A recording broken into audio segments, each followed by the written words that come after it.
Okay, I'm Sally Austin. I'm the head of emergency operations based in the Geneva office for CARE International, currently here in CARE Haiti as the acting emergency team leader.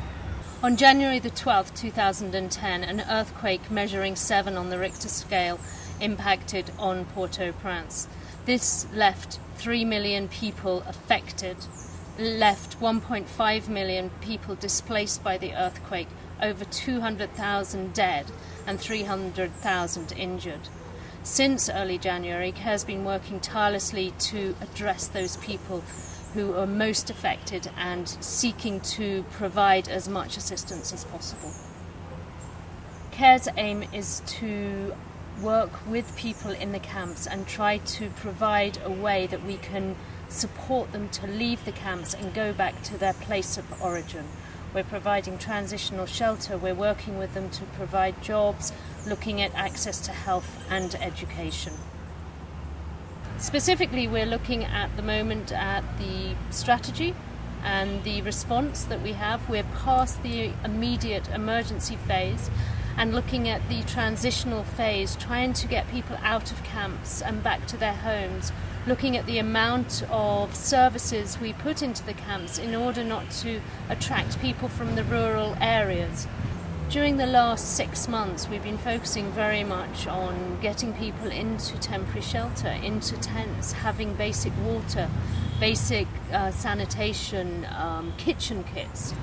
CARE's policy is to try to provide support in their communities where they came from, trying to provide housing back in those communities, looking at the ways we can support health and education and water in their original communities. We're also looking at ways to provide cash for work, to try to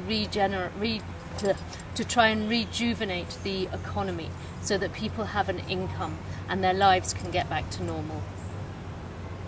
So the transitional shelter are built to be earthquake resistant and also hurricane resistant. We've got the hurricane season coming up in the next 3 to 4 months, so we've designed a building that will ensure people are relatively safe over the next 6 months, but also these shelters should last a minimum of 3 to 5 years, and people can also move them and also add to them. We've designed a transitional shelter that has been constructed to resist earthquakes but also to resist hurricanes.